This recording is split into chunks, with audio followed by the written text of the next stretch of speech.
तो आज की वीडियो 1 घंटे की है। 1 घंटे की मतलब काफ़ी कुछ डिस्कस करेंगे इस वीडियो के अंदर। बड़ा तसल्ली से इस वीडियो को बनाया है दोस्तों। अब तसल्ली हो तो देखना, नहीं तो आने वाली जनरेशन्स देखेगी। अब आप में से कई सारे व्यूअर्स बोलेंगे सर हम आपको देखते हैं, इसका मतलब ये थोड़ी है आप 1-1 घंटे की फिल्में बना के मूवीज बना के डालोगे। दोस्तों ये वही व्यूअर्स कहेंगे जो ये कहते हैं कि आपकी वीडियोस बहुत छोटी हैं। इस वीडियो में हम डिटेल से डिस्कस करेंगे हिस्ट्री को। हिस्ट्री मतलब इंग्लिश लिटरेचर की हिस्ट्री को, जो जिस पर मैं कई बार पहले वीडियो बना चुका हूं। सबसे लॉन्गेस्ट वीडियो थी 40 मिनट की, शायद पिछली बार मैंने बनाई थी, जिस वीडियो को आपका बहुत प्यार मिला। 5 महीने पहले बनाई थी।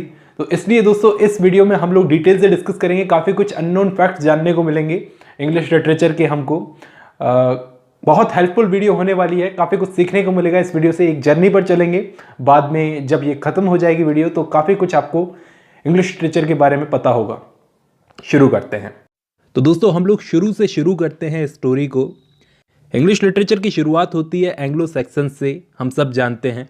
लेकिन इनसे पहले ब्रिटेन में रोमन्स थे। रोमन्स जब ब्रिटेन से गए तब ये 3 ट्राइब्स यहाँ पर आई, ज्यूट्स, सैक्सन्स और एंगल्स। इन्हीं तीनों को बोला जाता है एंग्लो सैक्सन्स।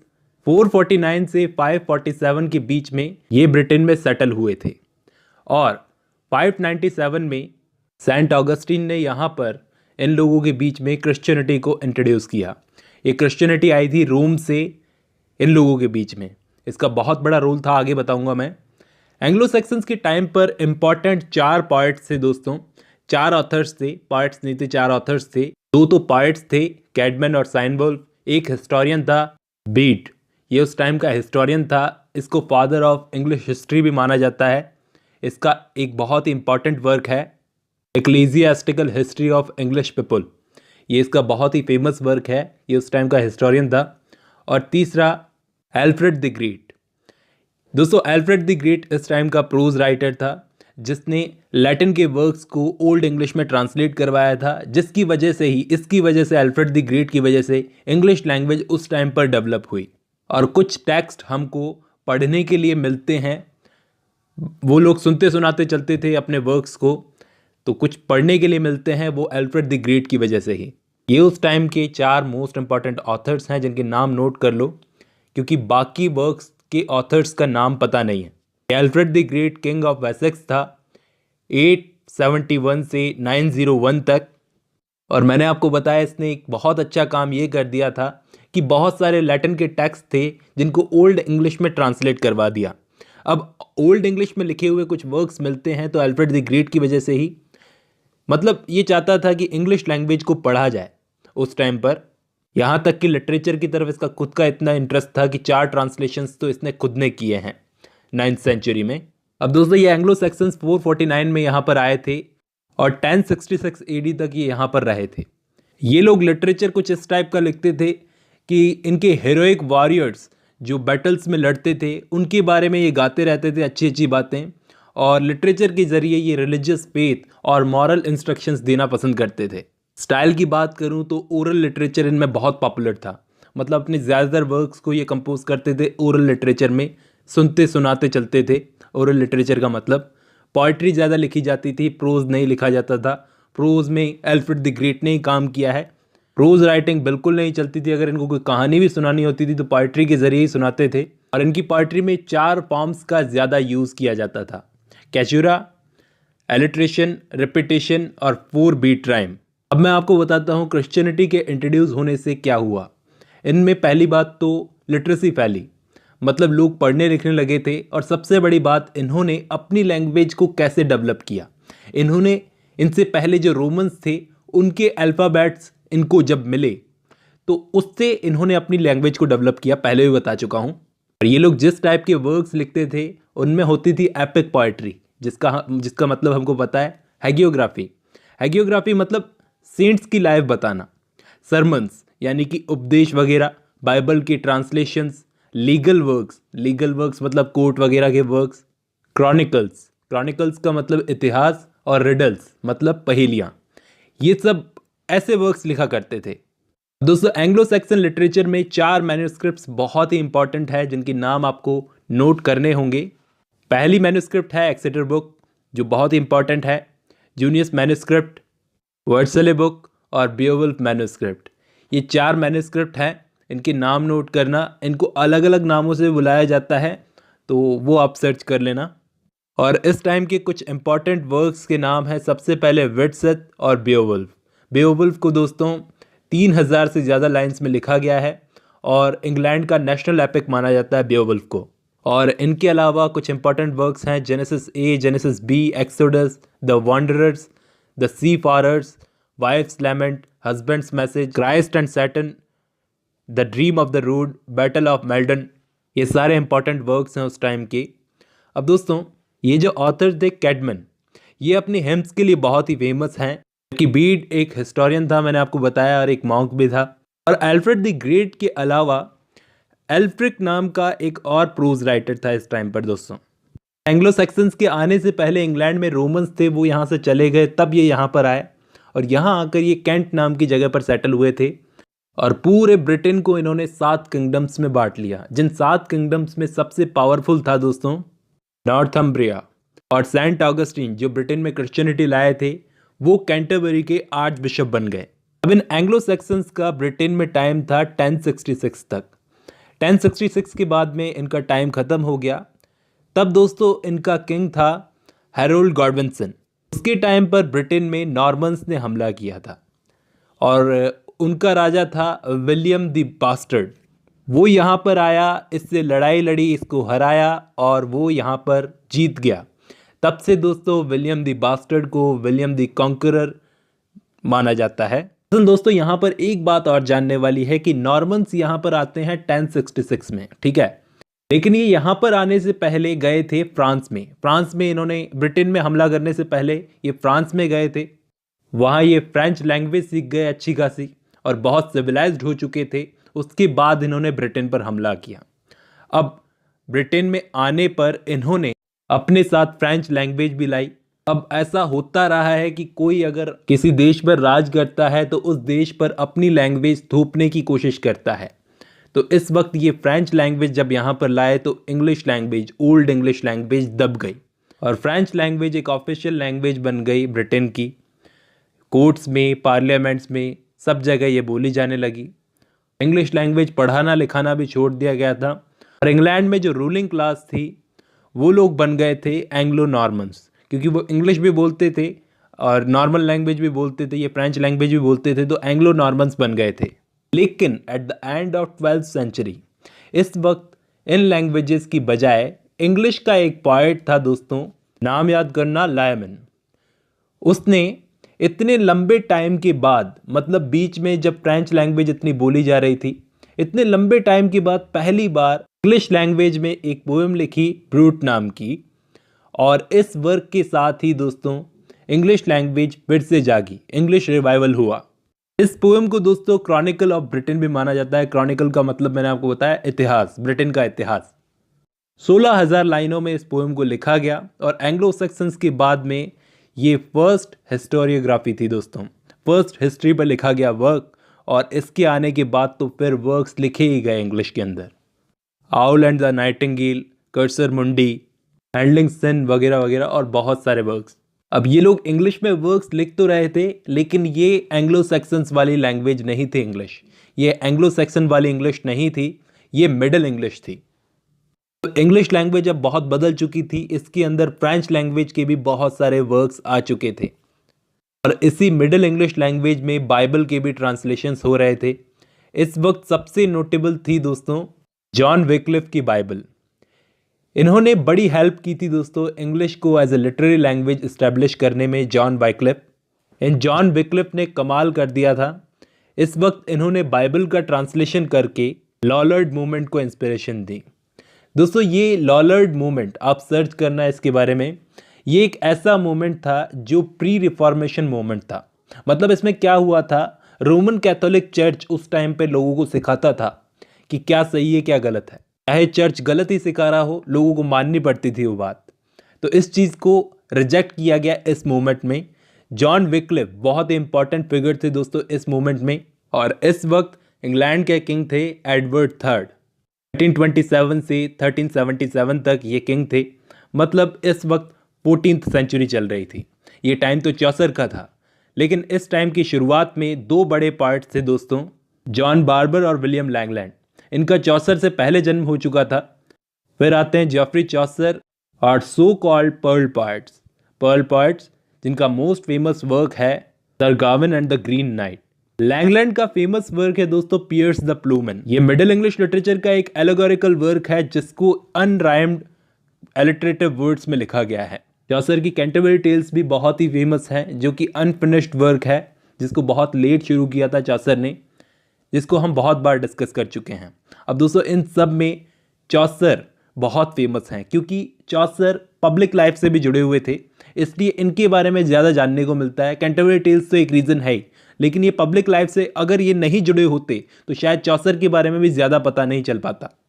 चौसर के पैदा होने से पहले ही एडवर्ड थर्ड के टाइम पर इंग्लैंड में 100 ईयर्स वॉर शुरू हो गई थी। बहुत ही नोट करने वाला पॉइंट है 1338 में, मतलब चौसर के पैदा होने से पहले ही 100 ईयर्स वॉर शुरू हो गई थी फ्रांस के साथ में, और चौसर भी इस 100 ईयर्स वॉर में लड़ने गए थे। दरअसल कोर्ट में इनकी एंट्री हुई थी काउंटेस एलिजाबेथ ऑफ अल्स्टर के सर्वेंट के रूप में। इनकी एंट्री हुई थी, ये एंटर हुए थे, सर्वेंट बनकर एंटर हुए थे कोर्ट के अंदर। फिर एडवर्ड थर्ड के ये फेवरेट हो गए। एडवर्ड थर्ड ने इनको 100 ईयर वॉर्स में फंसने के बाद में पैसे देकर, बहुत बड़ी रकम देकर इनको छुड़वाया था, और एडवर्ड थर्ड इनको बहुत सारी जर्नीज़ पर भेजते रहते थे, और ये जर्नीज़ की वजह से ही इनको बहुत कुछ सीखने को मिला, तभी इन्होंने ऐसे वर्क्स प्रोड्यूस किए। नहीं तो ऐसा कैसे पॉसिबल है कि बिना घूमे इतनी सारी नॉलेज गेन कर लेना। इनकी लाइफ टाइम में इंग्लैंड में battle of Creasey 1346, black death 1348 से 1349 के बीच में, और बैटल ऑफ पोइटियर्स 1356 हुई थी। दोस्तों चौसर के लाइफ का सबसे फेमस मेजर वर्क था the book of the duchess, जो उन्होंने अपने पेट्रन जॉन ऑफ गॉन्ट की फर्स्ट वाइफ के लिए लिखी थी। उनकी फर्स्ट वाइफ की डेथ हो चुकी थी, तो उस पर ये एलिजी लिखी थी, the book of the duchess. इनके दूसरे इंपॉर्टेंट वर्क्स हैं parliament of fowls, the legend of good woman, Troilus and Criseyde. ये सारे इंपॉर्टेंट वर्क्स थे, और बहुत ही बाद में अनफॉर्चुनेटली इन्होंने अपना famous work the Canterbury Tales बहुत बाद में लिखना शुरू किया था, और इसी वर्क को लिखते हुए 1400 में इनकी डेथ हो जाती है। और ये पहले थे दोस्तों जिनको इनकी डेथ के बाद में वेस्टमिंस्टर एबे पार्ट्स कॉर्नर में दफनाया गया।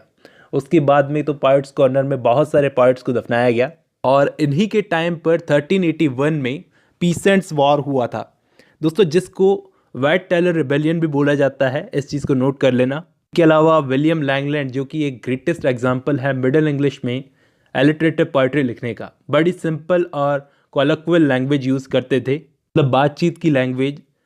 The Gawain and the Green Knight 14th century का एक फेमस एलिटरेटिव रोमांस है दोस्तों। 1400 में चौसर की डेथ के बाद में इनके वर्क्स को बस कॉपी किया गया, तभी दोस्तों चौसर के बाद की एज को बैरन एज कहा जाता है, बंजर एज, मतलब कि क्रिएटिविटी खत्म हो गई थी इस टाइम पर। चौसर और लैंगलैंड के अलावा इनके पर्सनल फ्रेंड थे दोस्तों जॉन गॉवर। ये इनके 3 फेमस वर्क हैं, ये 3 लॉन्ग पोएम्स हैं जिनको एंग्लो नॉर्मन लैंग्वेज में लिखा गया है। लेकिन मैंने आपको बताया कि चौसर की डेथ के बाद में लिटरेचर एकदम बंजर सा हो गया था। इस वक्त विलियम कैक्सटन नाम के एक इंग्लिश मर्चेंट ने इंग्लैंड को प्रिंटिंग प्रेस नाम की चीज़ से इंट्रोड्यूस करवाया। 1476 में चौसर के वर्क्स को इसी विलियम कैक्सटन ने फिर से प्रिंट किया, लेकिन उस प्रिंटिंग में काफ़ी सारी मिस्टेक्स थी, मतलब करेक्शन नहीं किया गया था। एडवर्ड थर्ड के बाद दोस्तों हिस्ट्री में क्या हुआ था, चौसर ने अपने लाइफ टाइम में 3 किंग्स को देखा था, एडवर्ड थर्ड, रिचर्ड सेकंड, और उसके बाद में हेनरी फोर्थ की भी डेथ हो जाती है 1413 में। फिर उसके बाद में काफ़ी लंबे टाइम के बाद में वॉर ऑफ रोजेज होती है 1455 से 1486 तक।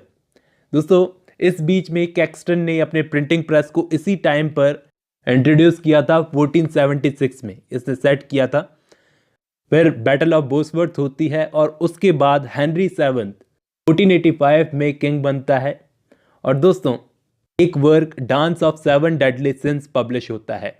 इसके बाद हेनरी 7 के बाद भी हेनरी 8 आया, और उस वक्त एक बहुत बड़े राइटर थे सर थॉमस मोर, जिन्होंने अपना वर्क लिखा था यूटोपिया, जिसको पहले उन्होंने लैटिन में लिखा था और बहुत बाद में इसको इंग्लिश में ट्रांसलेट करके पब्लिश करवाया गया। दोनों लैंग्वेजेस में ये पब्लिश हुआ है वर्क। इसी बीच दोस्तों मिडिल एजेस में थिएटर्स भी शुरू हो गए थे। टाइम पर मिस्ट्री प्लेज और मॉरलिटी प्लेज बहुत फेमस थे। और एक टाइप का और प्ले होता था ममर्स प्ले। ये पॉक प्लेज होते थे, इनमें डांस होता था, फेस पर मास्क लगाए जाते थे, ओल्ड कहानियों को बताया जाता था ममर्स प्लेज के अंदर, जैसे रॉबिन हुड की कहानी, सेंट जॉर्ज और ड्रैगन की कहानी, और पूरे टाउन में घूम घूम कर ये प्लेज भी परफॉर्म किए जाते थे। बाकी मिस्ट्री और मॉरलिटी प्लेस के बारे में मैं आपको कई बार बता चुका हूँ कि इनके अंदर बाइबल्स की स्टोरी सुनाई जाती थी। और इन प्लेस में यॉर्क साइकिल बहुत ही फेमस है, इसको नोट कर लो। यॉर्क साइकिल मतलब यॉर्क मिस्ट्री प्लेस, ये बहुत ही फेमस है। इस टाइप के प्लेस को सिटी ऑफ यॉर्क में परफॉर्म किया जाता था। और इस वक्त के 3 सर्वाइविंग मिस्ट्री प्लेस हैं दोस्तों, जिनको बोला जाता है ऑर्डिनेलिया। 3 सर्वाइविंग मिस्ट्री प्लेस के नाम हैं, नोट कर लो।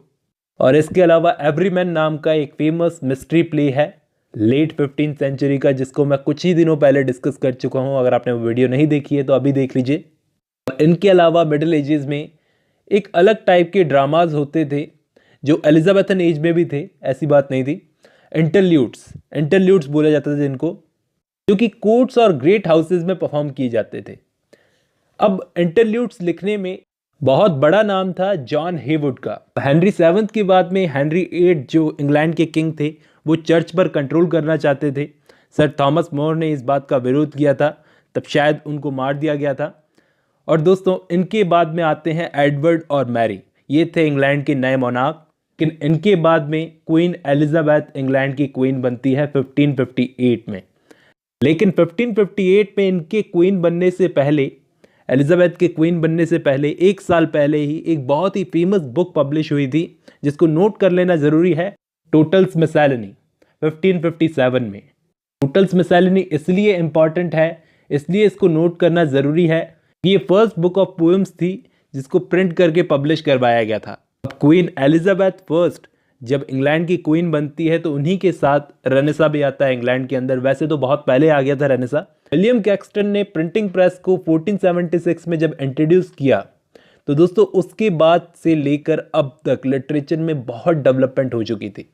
जाने अनजाने इस चीज़ ने इंग्लैंड में रेनेसा लाने में मदद की थी। अब रेनेसा शुरू तो हुआ था इटली से, लेकिन इंग्लैंड में 2 बुद्धिजीवी थे, सर थॉमस वाइट और अर्ल ऑफ सरी। ये दोनों इटली से बहुत कुछ सीख के आए थे और इंग्लैंड में लाए, ये अपने साथ में बहुत कुछ सीख के इंग्लैंड में लाए। थॉमस वाइट ने तो इंग्लिश लिटरेचर को ब्लैंक वर्ड्स दी और अर्ल ऑफ सरे ने सोनेट से इंट्रोड्यूस करवाया। अर्ल ऑफ सरे ने सोनेट्स को इटालियन पोएट पेट्रार्क से सीखा था और थॉमस वाइट ने इंग्लिश लिटरेचर को ब्लैंक वर्ड्स देकर आने वाले राइटर्स जैसे क्रिस्टोफर मार्लो, शेक्सपियर, मिल्टन और भी दूसरे राइटर सबकी हेल्प की। और इस टाइम तक इंग्लैंड में ढंग से प्लेज लिखना शुरू हो गया था पुराने राइटर्स को पढ़कर। पुराने मतलब अभी के पुराने नहीं, रोमन्स और ग्रीक राइटर्स को पढ़कर, क्योंकि ट्रांसलेशंस भी बहुत हो रही थी इस टाइम पर, ग्रीक वर्क्स की, रोमन वर्क्स की। और इंग्लिश लैंग्वेज में पहली कॉमेडी थी रैल्फ रॉयस्टर डॉयस्टर और पहली ट्रेजेडी थी गॉर्बोडक।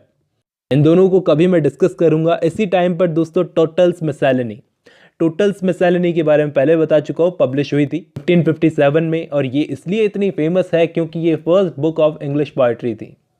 इसमें 40 पोएम्स तो अर्ल ऑफ सरी की थी और 96 पोएम्स वाइट की और 135 पोएम्स दूसरे पोएट्स की थी। अब दोस्तों कुछ पोएम्स तो इसमें अच्छी थी और कुछ बहुत ही बचकानी। रेनेसा की शुरुआत तो किंग हेनरी 8 के टाइम से ही हो चुकी थी। अब इस रेनेसा को किंग जेम्स फर्स्ट के टाइम तक जाना था, जिसको जैकोबियन एज बोलते हैं। उसके बाद में भी लेट रेनेसा चलता है। आगे बढ़ते हैं। अब एलिजाबेथन एज या रेनेसा को अगर हमें समझना है तो ढंग से समझते हैं। सबसे पहले अर्ली एलिजाबेथन एज, फिर लेट एलिजाबेथन एज, फिर उसके बाद में जैकोबियन पीरियड और फिर late Renaissance. Early Elizabethan age में ड्रामाज लिखते थे सैकविल और नॉर्टन। इन्होंने गॉर्बोडक नाम की फर्स्ट ट्रेजेडी को लिखा दोस्तों। सैकविल और नॉर्टन ने लिखा था फर्स्ट ट्रेजेडी को, गॉर्बोडक। और 1576 में लंदन में सबसे पहले प्ले हाउस बिल्ड हुए थे। मतलब इससे पहले तो किसी फिक्स प्ले हाउस में प्लेज को परफॉर्म नहीं किया जाता था। और गॉर्बोडक फर्स्ट वर्ड्स ड्रामा कहलाता है दोस्तों इंग्लिश में। इसके ऊपर जो कुछ भी मैंने आपको बताया वो सब अर्ली एलिजाबेथन पीरियड में आता है। इसके बाद लेट एलिजाबेथन पीरियड में पोएट्री में सबसे बड़ा नाम है दोस्तों एडमंड स्पेंसर का, जिन्होंने द शेफियर्ड्स कैलेंडर सबसे पहला, सबसे बड़ा, बहुत बड़ा वर्क पोइट्री में। उसके बाद में फेयरी क्वीन, जिसकी फर्स्ट वॉल्यूम को पब्लिश करवाया था, और इनकी उम्मीद थी कि क्वीन एलिजाबेथ से इनको कुछ फेवर मिलेगा, जो कि इनको नहीं मिला, लेकिन फिर भी इन्होंने फेयरी क्वीन की दूसरी वॉल्यूम में पब्लिश करवाई। इनके अलावा दोस्तों प्रोज राइटिंग में सर फिलिप सिडनी, जो कि एक पोएट और प्रोज राइटर दोनों थे, इन्होंने defence of poetry, एस्ट्रोफेल and Stella, Arcadia, ऐसे ऐसे वर्क्स लिखे। और दोस्तों एलिजाबेथन एज इतनी रिच एज इसलिए मानी जाती है क्योंकि इस टाइम पर पोएट्री लिखी गई, प्रोज लिखा गया, ड्रामा लिखा गया, और इसके अलावा सॉन्ग्स भी बहुत सारे लिखे गए। शेक्सपियर खुद अपने ड्रामाज में सॉन्ग्स लिखते थे। सॉन्ग्स लिखने का भी फैशन आ गया था, तो थॉमस चैंपियन सॉन्ग्स लिखने में बहुत बड़ा नाम है दोस्तों एलिजाबेथन एज में। शेक्सपियर ने भी अपनी पोएम्स लिखी थी, वीनस एंड एडोनाइस 1593 और लूक्रेसी 1594, और 1599 में एडमंड स्पेंसर की डेथ हो जाती है, और पोएम्स में खैर इतना काम नहीं किया जाता। कमाल के पोएट थे ये। इन्होंने जब शेफियर्ड्स कैलेंडर लिखी थी दोस्तों, उस वक्त ड्रामा में एक बहुत बड़े ड्रामेटिस्ट काम कर रहे थे। जिस वक्त इन्होंने शेफियर्ड्स कैलेंडर लिखी थी, मतलब बहुत पहले, एक ड्रामेटिस्ट थे जॉन लिली, जिन्होंने उस वक्त अपनी पहली कॉमेडी लिखी थी एंडीमियन। और थॉमस कायड ने दोस्तों एक नया ट्रेंड मार्केट में ला दिया था ड्रामाज लिखने में। स्पेनिश ट्रेजेडी, अपनी स्पेनिश ट्रेजेडी को लिखा, मतलब इसके आने के बाद में, स्पेनिश ट्रेजेडी के लिखे जाने के बाद में एक नया टाइप ला दिया था रिवेंज प्ले लिखने का। हैमलेट एक बहुत ही अच्छा एग्जाम्पल है रिवेंज प्ले का। क्रिस्टोफर मार्लो, इन्होंने भी दोस्तों उस टाइम पे अपनी फर्स्ट ट्रेजेडी लिखी थी, इसी टाइम पर लिखी थी, शुरुआती टाइम पर, टेम्बल द ग्रेट, जिसको परफॉर्म करवाया गया, जो कि बहुत ही पहले ही प्ले से बहुत सक्सेसफुल हो गए थे। तब शेक्सपियर ने भी अपना काम करना शुरू कर दिया था इस टाइम पर, लेकिन अचानक 1593 में मार्लो का मर्डर हो जाता है। उनके बाद में शेक्सपियर का नाम बहुत बड़ा हो जाता है। तो कुछ लोग ये कहते हैं कि क्रिस्टोफर मार्लो जो थे वो बहुत सारे मसलों में उलझे हुए थे, जिसकी वजह से उन्होंने अपने मर्डर का बहाना किया और शेक्सपियर बनकर प्लेज लिखने लगे, लेकिन किसी को सच पता नहीं है। दोस्तों इन्हीं के साथ, शेक्सपियर के साथ, उनके राइवल एक बहुत ही ग्रेट ड्रामेटिस्ट आ गए थे, बेन जॉनसन, जिनका फर्स्ट प्ले था every man in his humour 1598 में। 1599 में ग्लोब थिएटर बनता है, और शेक्सपियर की लाइफ में इसके बाद में वो पीरियड आता है जब उन्होंने अपनी ग्रेट ट्रेजेडीज लिखी 1600 से 1608 के बीच में। 1603 में क्वीन एलिजाबेथ की डेथ हो जाती है, लेट एलिजाबेथन एज यहीं ख़त्म होती है, और किंग जेम्स राजा बनता है, और जेकोबियन एज शुरू होती है। अब जेकोबियन एज इसको इसलिए बोला जाता है क्योंकि किंग जेम्स का लैटिन में नाम है जैकोब, इसलिए दोस्तों इसको जैकोबियन एज बोला जाता है। इसके बाद 1606 में जॉन लिली की भी डेथ हो जाती है। जॉन लिली बहुत ही गरीबी में मरे थे, इनके ऊपर कर्जा बहुत था। इस वक्त और भी प्ले राइट्स आ गए थे बहुत बड़े बड़े, जैसे Francis Beaumont, John Fletcher, Thomas Dekker और जॉन वेबस्टर। जॉन वेबस्टर वो जिन्होंने वाइट डेविल नाम का प्ले लिखा है दोस्तों, डचेस ऑफ माल्फी लिखा है। फिर 1609 में शेक्सपियर अपनी सॉनेट्स को पब्लिश करवाते हैं। 1611 में बाइबल का ऑथोराइज्ड वर्जन पब्लिश होता है। दोस्तों बहुत ही नोट करने वाली बात, इससे पहले बाइबल जो भी लिखी थी उसका कोई ऑथोराइज्ड वर्जन नहीं था। फिर इसी जैकोबियन एज में खुद किंग जेम्स ने क्या किया था, बाइबल का ऑथोराइज्ड वर्जन पब्लिश करवाया था, उसको ट्रांसलेट करवाया था। और जैकोबियन पीरियड में ही दोस्तों शेक्सपियर ने प्रॉब्लम प्लेज लिखना शुरू किया, रोमांस लिखना शुरू किया, ट्रेजिक कॉमेडीज, ये सब नए नए टाइप के प्लेज लिखना शुरू कर दिए थे शेक्सपियर ने। और दोस्तों एक अच्छा खासा एग्जाम्पल है इस टाइप के प्लेज का, द टेम्पेस्ट। टेम्पेस्ट बहुत ही फेमस प्ले है, ये आप देखोगे ना तो ट्रेजेडी है कंप्लीटली, ना कॉमेडी है। अब 1616 में शेक्सपियर की भी डेथ हो जाती है, और उनकी डेथ के बाद में बेन जॉनसन सबसे बड़े ड्रामेटिस्ट बन जाते हैं। फिर 1623 में शेक्सपियर के वर्क्स का फर्स्ट वॉल्यूम पब्लिश होता है, जो कि उन्हीं के ड्रामा कंपनी में दो बंदे थे जिन्होंने उनके वर्क्स को पब्लिश करवाया एक साथ 1623 में, और इन वर्क्स का प्रेफेस खुद बेन जॉनसन ने लिखा था दोस्तों। अब दोस्तों थॉमस कायड ने जो अपने रिवेंज प्ले लिखने का स्टाइल फेमस किया था, उस स्टाइल का यूज़ करके जॉन वेबस्टर ने अपने 2 प्लेज द वाइट डेविल और डचेस ऑफ माल्फे को लिखा था। ये दोस्तों रिवेंज प्लेज का अच्छा एग्जाम्पल है और बहुत ही फेमस प्ले हैं ये दोनों। अब थॉमस मिडल्टन और विलियम राउली ने भी मिलकर द चेंजलिंग नाम की एक रिवेंज ट्रेजेडी लिखी है। जैकोबियन एज की पोइट्री में जॉर्ज चैपमैन का बहुत बड़ा नाम है दोस्तों, बहुत ही फेमस है क्योंकि इन्होंने सबसे फेमस काम ये किया था कि होमर की इलियड और ओडिसी, इन दोनों वर्क्स को कंप्लीटली फर्स्ट टाइम ट्रांसलेट किया था किसी आदमी ने, वो थे जॉर्ज चैपमैन। इनसे पहले इन दोनों वर्क्स को कंप्लीटली इंग्लिश में ट्रांसलेट किसी ने नहीं किया था और बाद में जॉन कीट्स ने इनकी इन ट्रांसलेशंस को पढ़ा। रोमांटिक एज के पोएट थे ना जॉन कीट्स, उन्होंने पढ़ा और बड़े इंस्पायर हुए थे। इसके अलावा मैंने आपको बताया किंग जेम्स ने खुद प्रोज राइटिंग के अंदर बाइबल को ट्रांसलेट करवाया था। 1604 से 1611 के बीच में ट्रांसलेट करवाया था और वही बाइबल चर्च ऑफ इंग्लैंड की बाइबल बन गई। बाइबल का ऑथराइज्ड वर्जन इसी एज में आया था, जैकोबियन एज में। अब आता है दोस्तों लेट रेनेसा। जैकोबियन एज की बात आता है लेट रेनेसा। लेट रेनेसा की पोइट्री को तो डोमिनेट किया था दोस्तों मेटाफिजिकल पोएट ने, जैसे John Donne, George Herbert, Richard Crashaw, Andrew Marvell और हेनरी वॉन। तो एक ग्रुप हो गया लेट रेनेसा में मेटाफिजिकल पोएट्स का। दूसरा ग्रुप था कैवेलियर पोएट्स का। उस वक्त इंग्लिश सिविल वॉर चल रहा था, तो चार्ल्स फर्स्ट को सपोर्ट करने वाले पोएट्स थे ये कैवेलियर पोएट्स सारे के सारे, और ये इन्फ्लुएंस थे, बहुत ही हैविली इन्फ्लुएंस थे बैन जॉनसन से। कैवेलियर पोएट्स को सन ऑफ बैन भी कहा जाता है।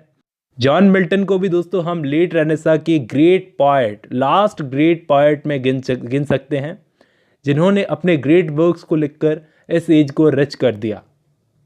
प्रोज राइटिंग में फ्रांसिस बेकन, जिनके लगभग सारे एसेज, फेमस एसेज हम लोग कवर कर चुके हैं, of travel, of death, of truth, काफ़ी सारे एसेज। जब चार्ल्स फर्स्ट किंग बना था, किंग जेम्स के बाद में चार्ल्स फर्स्ट किंग बना था, उस वक्त तक फ्रांसिस बेकन की डेथ हो चुकी थी और मिल्टन ने उस वक्त अपने ग्रेट वर्क्स को लिखना शुरू कर दिया था। फिर चार्ल्स फर्स्ट का एग्जीक्यूशन होता है सिविल वॉर के बाद में, और ब्रिटेन में कॉमनवेल्थ आता है ऑलिवर क्रॉमवेल के साथ। ऑलिवर क्रॉमवेल के साथ में ब्रिटेन में कॉमनवेल्थ आया, लेकिन ऑलिवर क्रॉमवेल ज़्यादा टाइम तक टिक नहीं सके। 1659 में इनकी डेथ हो जाती है। जॉन मिल्टन ने इनको खूब सपोर्ट किया था। फिर इनकी डेथ के टाइम पर उसी वक्त जॉन ड्राइडन नाम की एक पोएट, जिन्होंने हीरोइक स्टैंजा को इन्वेंट किया ऑलिवर क्रॉमवेल की डेथ पर ही।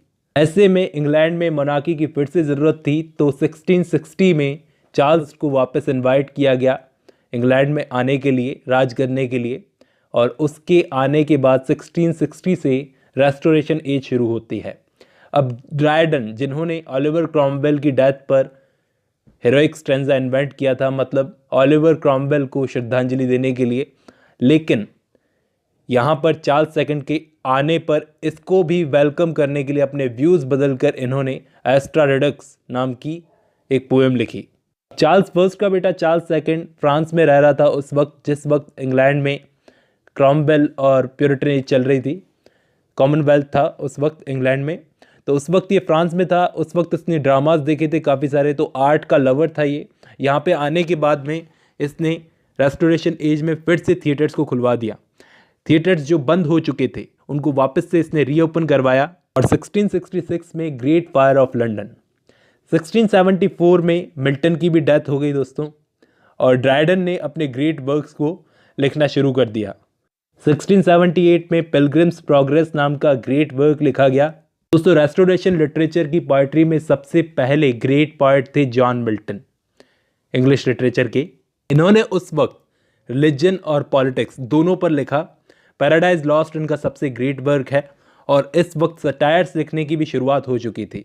सटायर्स को बेनाम नाम से पब्लिश करवाया जाता था, क्योंकि बड़ा डेंजर था सटायर्स को अपने ही नाम से पब्लिश करवाने में। जॉन ड्राइडन भी दोस्तों रेस्टोरेशन एज के बहुत ही इन्फ्लुएंशियल पोएट थे। एक्चुअली ये पोएट भी थे, क्रिटिक भी थे, ड्रामेटिस्ट भी थे और ट्रांसलेटर भी थे, बहुत सारी क्वालिटीज़ थी। इनकी एज को एज ऑफ ड्राइडन कहा जाता है। इन्होंने ड्रामास भी लिखे हैं, पोइट्री भी लिखी है, प्रोज भी लिखा है। ये इंग्लैंड के फर्स्ट ऑफिशियल पोएट लॉरिएट भी थे, लेकिन करियर का एंड बहुत ही ख़राब था। बहुत ही ख़राब टाइम आने की वजह से इन्होंने पुराने वर्क्स को ट्रांसलेट करना शुरू कर दिया था। मतलब पुराने जो राइटर थे, ग्रीक और रोमन राइटर, उनके वर्क्स को ट्रांसलेट करना शुरू कर दिया था। सारी क्वालिटीज़ थी इनमें। और इन्होंने इंग्लिश पोएट्री को अपना हीरोइक कपलेट दिया है। सटायर्स में पोएम्स इन्होंने लिखी है, मॉक हीरोइक पोएम्स लिखी है, जैसे कि मैक प्लैकनो। अलेक्जेंडर पोप इनसे बड़ा हैविली इन्फ्लुएंस थे। काफ़ी कुछ सीखने को मिला था ड्राइडन से, और बहुत कुछ उधार भी लिया है अलेक्जेंडर पोप ने ड्राइडन से। ये तो मैंने रेस्टोरेशन एज की पोएट्री राइटिंग की बात की। अब ऐसे में इसी टाइम पर फिक्शन और जर्नलिज्म लिखना शुरू हो चुका था दोस्तों, जो कि आगे चलकर नोवेल्स में बदलने वाला था। फिक्शन और जर्नलिज्म। अब इस टाइम पर दोस्तों, रेस्टोरेशन टाइम पर ही जॉन लॉक, जिन्होंने बहुत सारे फिलोसॉफिकल वर्क्स लिखे थे, और इनके वर्क्स ने बाद में अमेरिकन रेवोल्यूशन के थिंकर्स को इंस्पायर किया था। ऐसे में जॉन बनियन, जो कि बाकी रिलीजियस राइटर्स से अलग खड़े होते थे, इन्होंने अपना एलेगोरिकल वर्क पिलग्रिम्स प्रोग्रेस लिखा था। बहुत ही फेमस वर्क है जिसको मैं डिस्कस कर चुका हूँ। अब दोस्तों, ध्यान देने वाली बात यह है कि रेस्टोरेशन पीरियड में एक ब्रॉडशीट पब्लिश होती थी, ब्रॉडशीट चलती थी, कुछ इस टाइप की ब्रॉडशीट होती थी जिस पर लोगों को न्यूज़ मिलती थी। जैसे आज न्यूज़पेपर पढ़कर मिलती है लोगों को न्यूज़, वैसे ब्रॉडशीट पब्लिश होती थी। नोवेल्स लिखने का आइडिया भी इसी एज से आने लगा था, रेस्टोरेशन एज से लोगों को, लेकिन नोवेल्स बाद में बहुत ज़्यादा लिखे जाने वाली थी। अब इस वक्त एक राइटर थी एफ्रा बेन। इन्होंने दोस्तों रेस्टोरेशन पीरियड में एक नोवेल लिख डाली अपनी, ऑरुनोको नाम की, 1688 में। एफ्रा Ben first professional female novelist थी, बल्कि किसी आदमी ने भी अभी तक कोई नोवेल नहीं लिखी थी। इन्होंने ऑरुनोको नाम की नोवेल लिख दी। ड्रामाज में जॉन ड्राइडन, विलियम वाइचरली, जॉन ईथरिज, इन्होंने ड्रामाज में, ये लोग क्या करते थे, ये तीनों ड्रामेटिस्ट ड्रामाज में एरिस्टोक्रेटिक लाइफस्टाइल को दिखाते थे, मतलब राजा महाराजाओं की लाइफस्टाइल को दिखाते थे, कोर्ट का एटमॉस्फेयर दिखाते थे। फिर विलियम कॉन्ग्रेव, जॉन वेनब्रो, ये राइटर्स जब आए तो इन्होंने क्या किया, कॉमेडी में लिखना शुरू किया और मिडिल क्लास पर लिखना शुरू किया। इसी एज में कॉमेडी ऑफ मैनर्स को इंट्रोड्यूस किया गया था। कॉमेडी ऑफ ह्यूमर्स को तो बैन जॉनसन ने इंट्रोड्यूस किया था, और कॉमेडी ऑफ मैनर्स को इस टाइम के प्लेराइट्स लेकर आए थे। रेस्टोरेशन एज के कुछ ब्रिलियंट ग्रेट ड्रामेटिस्ट थे जिन्होंने कॉमेडी ऑफ मैनर्स में प्लेज लिखना शुरू किया, और ये प्लेज बहुत ही इमोरल विटी टाइप के होते थे, मतलब कि सेक्स की खुले में बात की जाती थी इस टाइम पर प्लेज में। और जॉर्ज ईथरेज ही वो राइटर थे जिन्होंने कॉमेडी ऑफ मैनर्स को इंट्रोड्यूस किया था। इनके फेमस प्लेज हैं she would if she could, love in a tub, ऐसे प्लेज को लिखकर। और विलियम कॉन्ग्रेव तो इस एज के ग्रेटेस्ट कॉमेडी राइटर थे। इनके बाद आते हैं दोस्तों ऑगस्टन्स। एज को बोला जाता है Augustan age, neo classical age, age of enlightenment, और भी बहुत सारे नाम हैं। जितने सारे नाम हैं उतने काम नहीं किए गए इस एज के अंदर। इस एज को डोमिनेट किया था अलेक्जेंडर पोप ने। अलेक्जेंडर पोप प्रोज भी लिखते थे, पोएट्री भी लिखते थे, दोनों के मास्टर थे। इन्होंने अपनी ज़्यादातर पोएम्स मॉक एपिक में लिखी है, अपने राइवल पोइट्स पर अटैक करने के लिए, क्योंकि इस टाइम पर सटायर्स बहुत चलते थे, एक दूसरे पर अटैक करना ही चलता था। एक बहुत ही फेमस वर्क है इनका the Dunciad, rape of the lock, essay on criticism. ये बहुत सारे वर्क्स हैं इनके, बहुत फेमस वर्क्स हैं। और सबसे बड़ी बात तो ये कि इन्होंने इलियड और ओडिसी को ट्रांसलेट किया। इनका ट्रांसलेशन इलियड और ओडिसी का कंप्लीट ट्रांसलेशन बहुत ही फेमस है। ये ऑगस्टन एज 18th सेंचुरी के शुरू होने के साथ ही शुरू होती है, क्योंकि इस एज में साइंस ने बहुत तरक्की कर ली थी। Isaac Newton, John Locke, Francis Bacon, इनके आइडियाज़ ने बहुत तरक्की कर ली थी इस टाइम पर।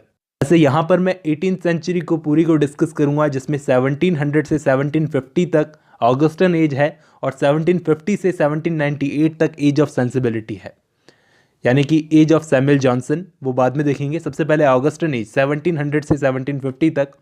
तो साइंस ने तरक्की कर ली थी इस एज में। अब लोग मानने लगे थे कि इंस्ट्रूमेंटल प्रोग्रेस ही सब कुछ है। एक्सट्रीमली रैशनलिज्म पर फोकस किया जाने लगा था, और इस टाइम पर दोस्तों एक एनसाइक्लोपीडिया आई थी जिसे एडिट किया था एक French philosopher Dennis डिनोरा।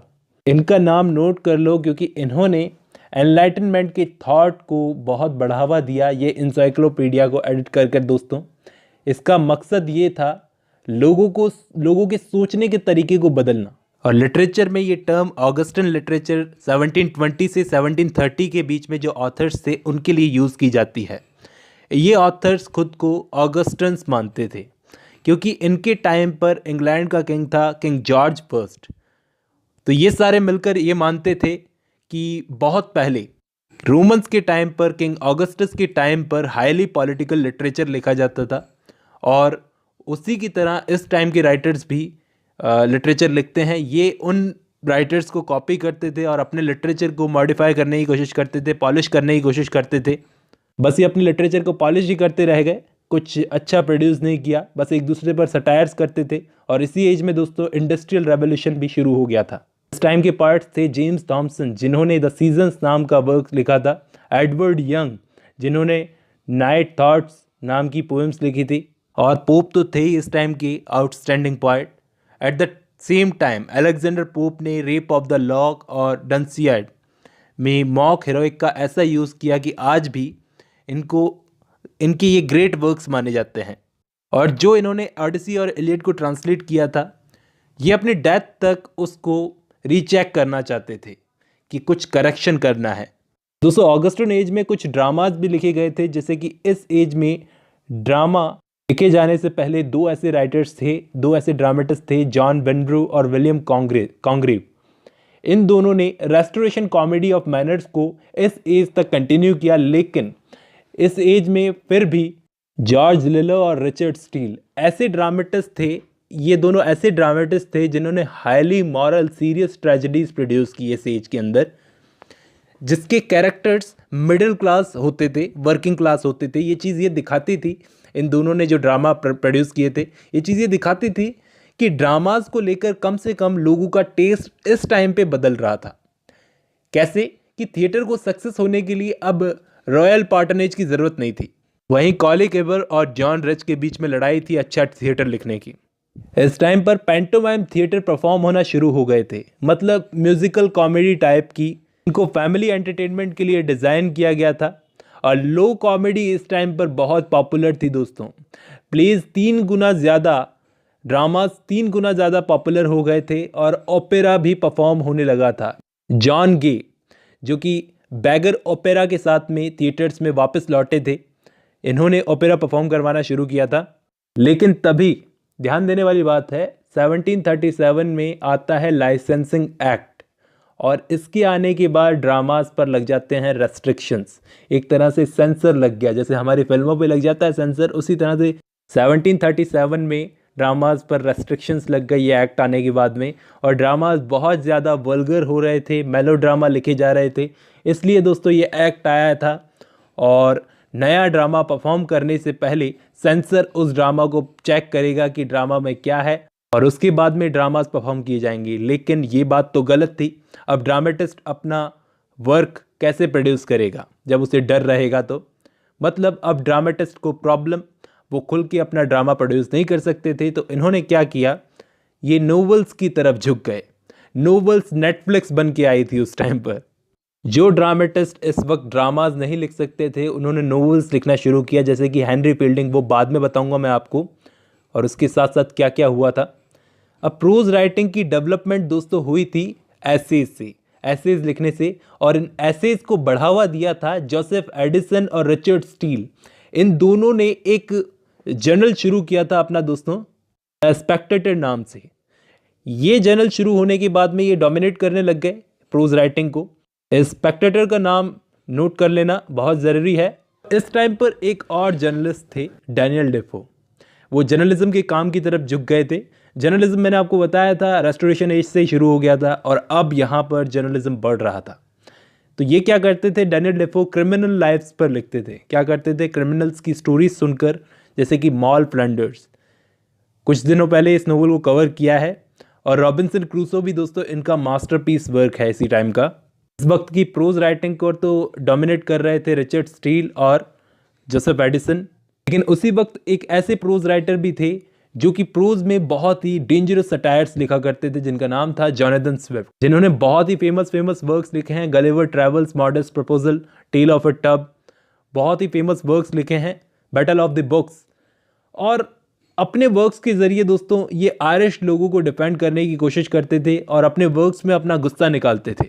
Licensing act 1737 आने का इफेक्ट मैंने आपको बताया क्या हुआ था कि प्ले राइट्स जैसे कि हेनरी फील्डिंग, इन्होंने प्लेस छोड़कर नोवेल्स लिखना शुरू कर दिया था, क्योंकि प्रिंटिंग बहुत सस्ती हो गई थी इस टाइम पर। तो लोग अगर ड्रामा देखने नहीं आ सकते तो क्या हुआ, कम से कम नोवेल्स तो खरीद कर पढ़ सकते हैं, तो इन्होंने नोवेल्स लिखना शुरू कर दिया। इनके एक कंटेम्प्रेरी राइटर थे सैमुअल रिचर्डसन। उन्होंने एक पैमेला नाम की नोवेल लिखी, बहुत ही फेमस नोवेल थी दोस्तों।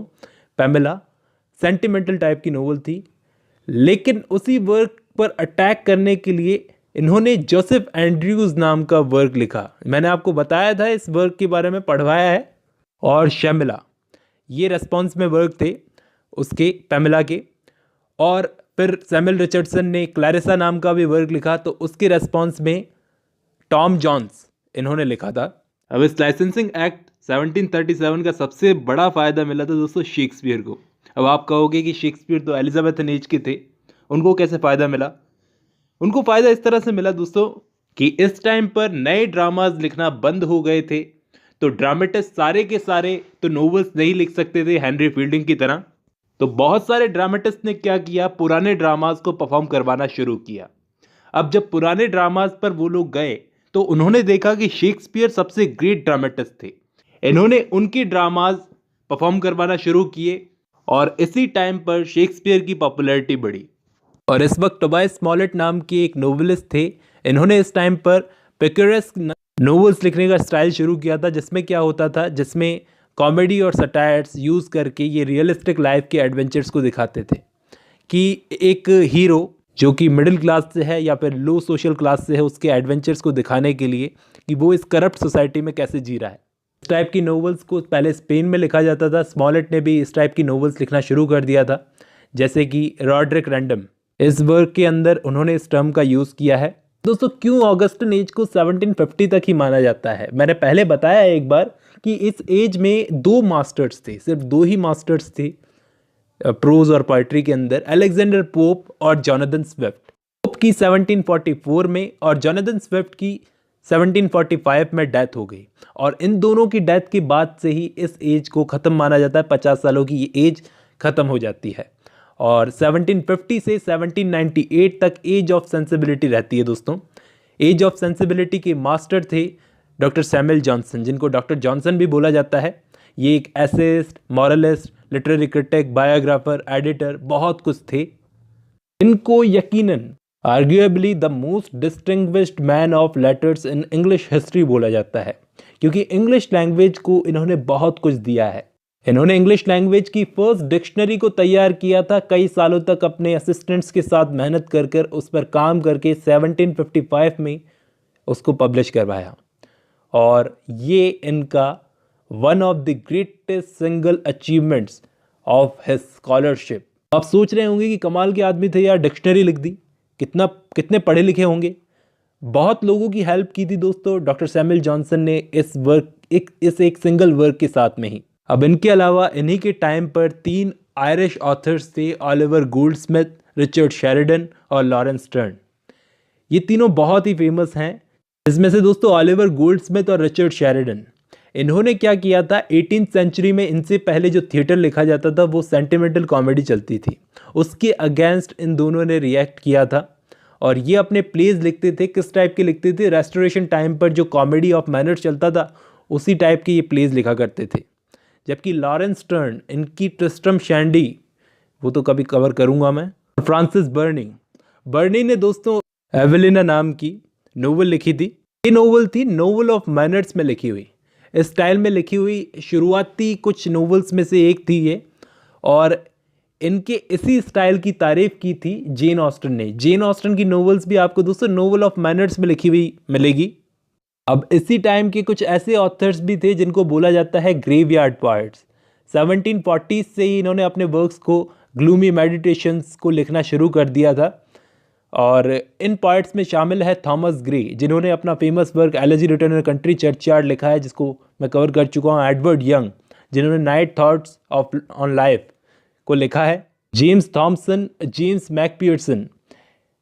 मैकपियर्सन तो एक ऐसे पोएट थे, स्कॉटिश पोएट थे, जिनको ये पहले स्कॉटिश पोएट थे जिनको इंटरनेशनल रेपुटेशन मिली है।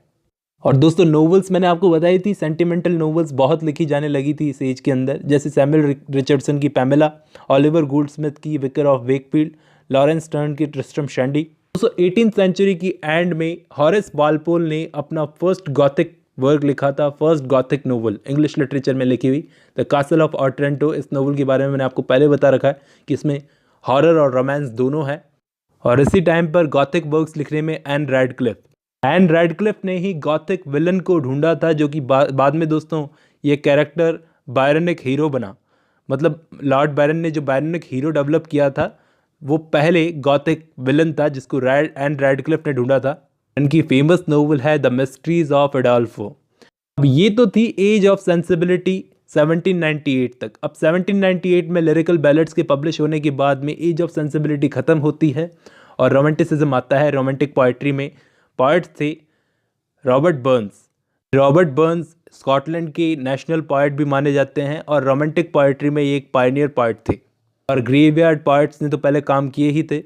और विलियम ब्लेक जो कि पोइट के साथ साथ एक पेंटर भी थे। इनके टाइम पर, इनके जीते जी इनको फेम नहीं मिली क्योंकि इनके वर्क्स को देखकर इनको मैड माना जाता था, लेकिन बाद में ये सबसे बड़े पोइट्स में गिने जाते हैं दोस्तों आज।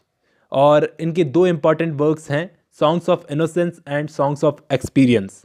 और इनके बाद में रोमांटिक्स में लेक पॉइट्स में William Wordsworth, S T. Coleridge, Robert Southey, Thomas De Quincey, ये सारे के सारे लेक पॉइट्स थे।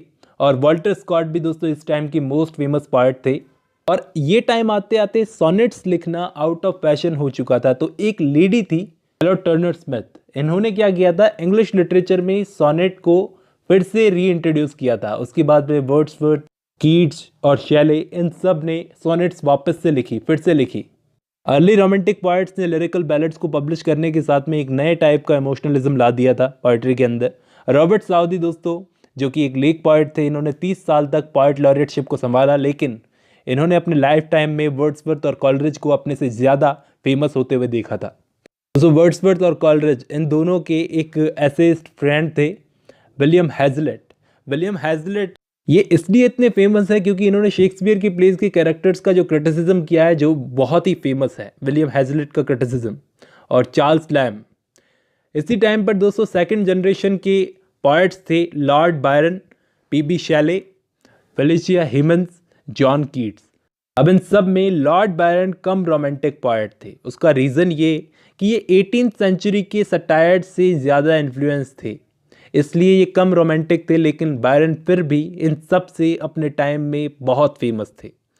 गॉथी ने इनके लिए बोला है कि अनडाउटेडली ये एक ग्रेट जीनियस थे हमारी सेंचुरी के। ज़रूर कोई बात तो रही होगी, लेकिन शैले ने भी अपने टाइम पर बहुत ग्रेट वर्क्स लिखे थे और अपनी एज के मोस्ट प्रोग्रेसिव थिंकर थे दोस्तों ये शैले। और इन्होंने अपने आने वाली 3 से 4 जनरेशन्स के पोइट को इंस्पायर किया, उनके आइडल बन चुके थे ये, जैसे कि रॉबर्ट ब्राउनिंग, डी.जी. रॉस्टी, यहाँ तक कि W.B. यीट्स भी, महात्मा गांधी, ये सब इनसे सीख चुके थे। इनकी वाइफ थी मैरी शैले, जिन्होंने फ्रैंकेनस्टीन नाम की एक फेमस नोवेल लिखी है। और इनकी late mother in law Mary Wollstonecraft. दोस्तों मैरी वॉलस्टोनक्राफ्ट जिन्होंने फेमिनिज्म में अपना बहुत ही ग्रेट वर्क लिखा था, vindications of the rights of the women. और बाकी सबसे अलग कीट्स बहुत ही सेंशुअस पोइट थे और पॉलिटिक्स पर नहीं लिखा करते थे जिस तरह से शैले और बायरन लिखना पसंद करते थे। कीट्स नहीं लिखते थे पॉलिटिक्स पर। ये मेजर रोमांटिक पोइट्स में गिना जाता है इनको दोस्तों। आप देखोगे कि फैशन चेंज होता गया, लेकिन कीट्स की पोइट्री की आज भी वही वैल्यू है जो उस टाइम पर थी। इन सब के अलावा जॉन क्लेयर, ये गरीब फैमिली से थे और कंट्री साइड वाले इलाके को अपनी पोइट्री में बयां करते थे, रूरल इंग्लैंड को। और इनको मोस्ट इंपॉर्टेंट पोइट माना जाता है दोस्तों। इनके अलावा जॉर्ज क्रैब जो कि रूरल लाइफ को रियलिस्टिक दिखाते थे हीरोइक कपलेट का यूज़ करके, जो कि 18th सेंचुरी में चलती थी हीरोइक कपलेट, उसका यूज़ करके। बाद के एक क्रिटिक थे फ्रैंक व्हाइटहेड, इन्होंने इनके वर्क्स को बहुत इंपॉर्टेंट कहा है दोस्तों, जॉर्ज क्रैब के वर्क्स को। रोमांटिक पीरियड की नॉवेल्स की बात की जाए तो sir Walter Scott most popular historical romance लिखने वाले राइटर थे उस टाइम के। और इन्होंने बहुत सारे पेंटर्स, कंपोजर्स, राइटर्स को इंस्पायर किया है। इन्होंने वीवरली नाम के वर्क से अपनी नोवेल राइटिंग को शुरू किया था, अपने करियर को शुरू किया था, और इस नोवेल को दोस्तों फर्स्ट हिस्टोरिकल नोवेल माना जाता है। जेन ऑस्टन ने भी दोस्तों नोवेल ऑफ मैनर्स में उस टाइम पर नोवेल्स को लिखना शुरू किया था, और सेंसिबिलिटी, नोवेल्स ऑफ सेंसिबिलिटी को ये क्रिटिसाइज करती थी।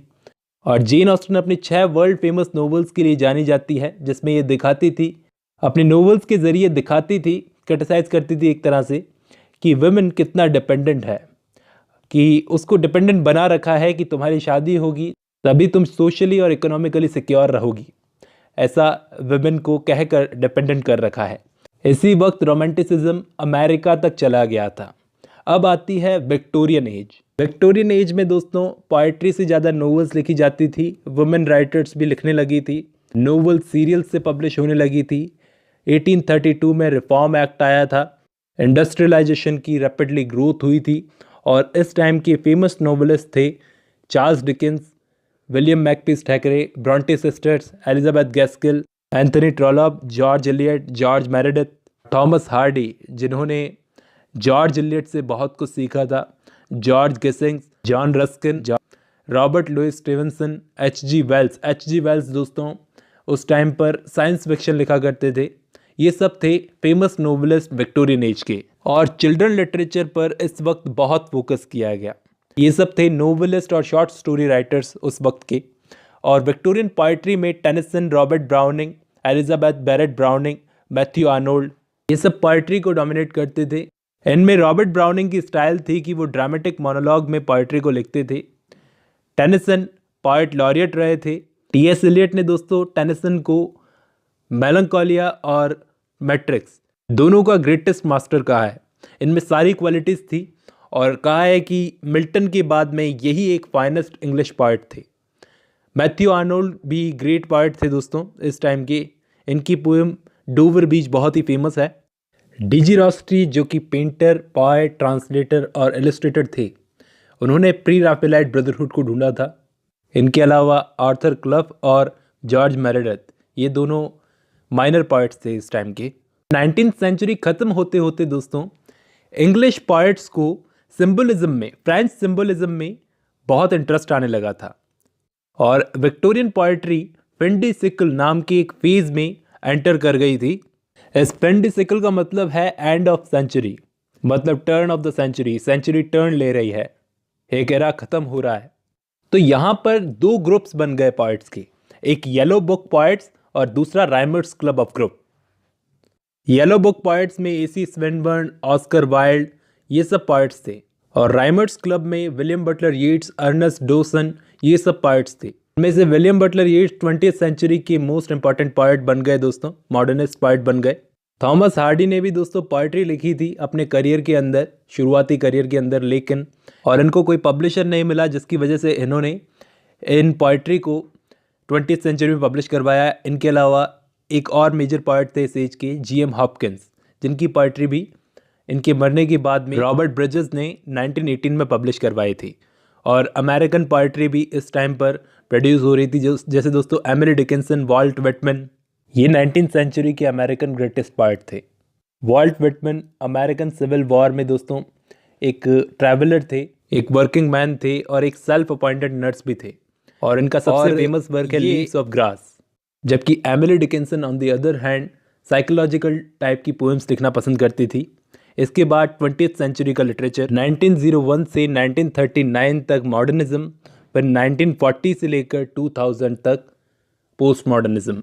मॉडर्निज्म एज के फेमस राइटर्स थे Thomas Hardy, Henry James, Joseph Conrad, जिन्होंने Heart of Darkness, Lord Jim जैसे वर्क लिखे हैं, और जी.एम. हॉपकिंस, जिनके वर्क्स इस वक्त पब्लिश हुए थे, W.B. Yeats, Rudyard Kipling, Edward Thomas, Rupert Brooks, Siegfried Sassoon, George Bernard Shaw, J.M. Synge, Sean O'Casey, H.G. Wells, John Galsworthy, E.M. Forster, और T.S. Eliot, Ezra Pound, D.H. Lawrence, James Joyce, Virginia Woolf, Aldous Huxley, Graham Greene, W.H. Auden, John Cooper, Samuel Beckett, ये सारे authors हैं दोस्तों modern age के। इन्होंने अपने works में बहुत एक्सपेरिमेंट्स किए हैं। पोस्ट मॉडर्न राइटर्स में T.S. Eliot, Dorothy Richardson, Ezra Pound, Samuel Beckett, Dylan Thomas, Graham Greene, W.H. Auden, Henry Miller, Joseph Heller, George Orwell, William Golding और स्कॉटिश राइटर म्यूरिल स्पार्क, जिन्होंने अपनी novel Prime of Miss Jean को लिखा है। इस time पर दोस्तों stream of consciousness, absurd literature, काफ़ी सारी स्टाइल्स में लिटरेचर लिखा जाने लगा था। अब्सर्ड लिटरेचर में वेटिंग फॉर गॉडोट और बर्थडे पार्टी और भी बहुत सारे ड्रामास फेमस हैं। इनके अलावा सिल्विया प्लाथ और टैड ह्यूज, ये दोस्तों हस्बैंड वाइफ थे। इन दोनों ने ब्रिलियंट पोएम्स को कंपोज किया है 20th सेंचुरी में। सिल्विया प्लाथ तो मेंटली इनबैलेंस थी, जिसकी वजह से उन्होंने सुसाइड कर ली थी। और दोस्तों टैड ह्यूज, इन्होंने एनिमल्स पर और नेचर पर पोइट्री लिखी थी। इनके अलावा R S. Thomas, Philip Larkin, Kingsley Amis, Peter Potter, ये भी 20th सेंचुरी की पोइट्री में शामिल है। इस वक्त कॉमनवेल्थ नेशंस से भी लिटरेचर लिखना शुरू हो गया था, जो ब्रिटेन की कॉलोनीज थी।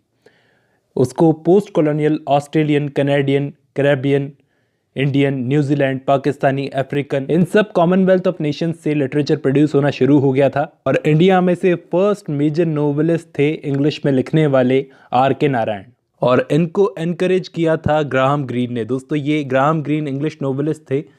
और कैरेबियन राइटर जीन रीज, इन्होंने 1928 से अपना करियर शुरू किया था अपने फेमस वर्क वाइट सगैसो सी के साथ में। और इस वर्क को पब्लिश नहीं करवाया गया था 1966 तक इसको ऐसे ही रखा गया। और साउथ अफ्रीका में एलन पार्टन, उनका फेमस वर्क है क्राई द बिलवेड कंट्री। इनके अलावा एक बहुत ही फेमस नोवेलिस्ट सलमान रश्दी, ये एक बहुत ही फेमस सेकेंड वर्ल्ड वॉर के राइटर है। और ये फेमस हैं अपने बहुत ही फेमस वर्क मिडनाइट चिल्ड्रन को लेकर। और इनकी मोस्ट कंट्रोवर्शियल नोवेल है दोस्तों द सैटेनिक वर्सेस 1989, जो कि इंस्पायर्ड है लाइफ ऑफ मोहम्मद से। और V.S. नायपॉल, ये दोस्तों त्रिनिदाद में पैदा हुए थे और ये भी इमिग्रेंट हैं। और इन्होंने हाउस फॉर मिस्टर बिस्वास नाम की एक बहुत ही कमाल की नोवेल लिखी है।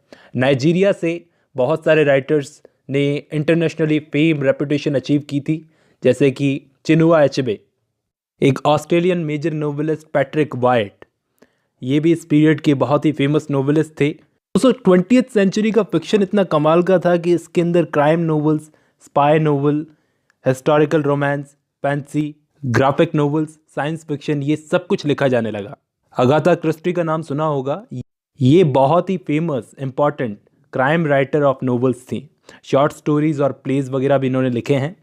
और इन्होंने लगभग 80 डिटेक्टिव नोवेल्स लिखी है। और इसी golden age of detective fiction में एक और पॉपुलर राइटर थी डोरोथी एल सीयर्स। और दोस्तों ये फैंटेसी नोवेल्स लिखने में J.R.R. टॉल्किन, जिन्होंने Lord of the rings, the hobbit, और C.S. लेविस, जिन्होंने क्रॉनिकल्स ऑफ नार्निया को लिखा है, J.K. रॉलिंग, जिन्होंने हैरी पॉटर की सीरीज़ को लिखा है। इसके अलावा दोस्तों 20th सेंचुरी में लिटरेरी क्रिटिसिज्म भी बहुत ही फेमस था। 20th सेंचुरी के लिटरेरी क्रिटिसिज्म में बहुत सारी थियोरीज निकल कर आई थी, जो कि क्रिटिसिज्म वाली वीडियो में मैं बता चुका हूँ कई बार। आई होप आपको आज की ये वीडियो पसंद आई होगी दोस्तों। आज की वीडियो में बस इतना ही।